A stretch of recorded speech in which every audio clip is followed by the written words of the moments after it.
Le vent souffle et la mer monte. Vous avez remarqué? Alors dans notre droguerie éthique, nous nous accrochons à notre pratique poétique. Et nous restons marins marrants pour vous emmener un instant en bateau en lançant nos bouteilles à la mer. Après tout, elle n'est pas à boire. Faites voyager nos bouteilles qui émerveillent et voyagez plus large en buvant nos paroles fariboles. Voici une histoire pour broyer le noir dans l'espoir de voir se lever le soleil de vos sourires. Nos trésors sont des petits riens qu'il faut savoir capter lorsqu'ils sont à portée de la main. Le coffre.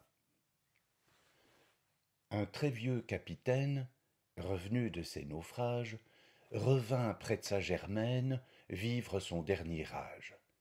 Il portait sur son dos un grand coffre d'ébène, franchement rococo et lourd comme une baleine. Tu vas pas me laisser ça au milieu du salon, espèce de vieux gaga qui sent fort le poisson, cria la virago, déjà bien dépité de voir son hidalgo complètement mité. Mon petit cœur, doux amour, touche pas à mon trésor. J'y veille chaque jour, il vaut plus que de l'or. Lorsque je serai à table, je m'assoirai dessus. Tu seras bien aimable d'y pas poser ton cul. En guise d'oreiller, il sera sous ma trogne, quand nous pourrons ronfler après la petite besogne. Voilà la vieille Germaine qui tout à coup minaude.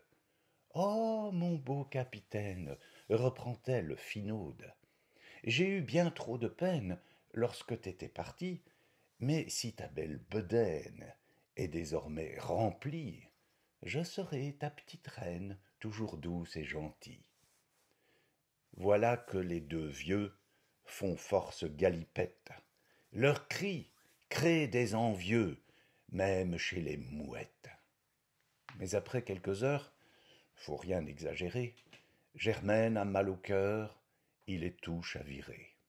Il leur faut quelques jours pour bien récupérer. Germaine sent son amour de l'or se réveiller.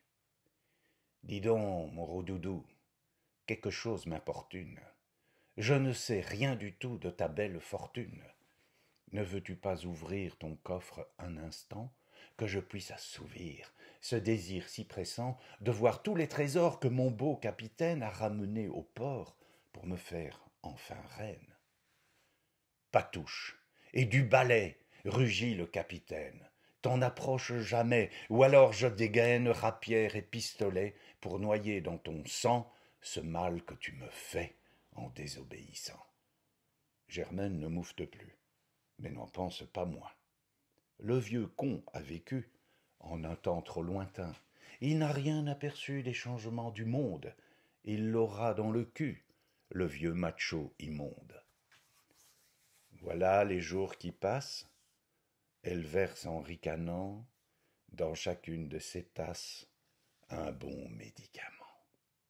Le marin dépérit. Il trouve bien amer de se retrouver au lit, à peine le pied à terre. Le voilà qui délire, il parle de ses voyages. Chaque jour le mal empire, il meurt dans un mirage. Son lit tangue un soir, il sent que tout bascule sous le pavillon noir, son cri est minuscule. Il n'est pas refroidi, Germaine prend la clé, que ses doigts tout raidis tentent encore de serrer. La femme, en grognant, fait tourner la serrure, le cœur tout palpitant, sous le suspense qui dure. Les charnières grincent, le couvercle se lève. Vite, Germaine se pince pour ne pas croire au rêve. Le réel est bien là. Il n'y a pas à douter.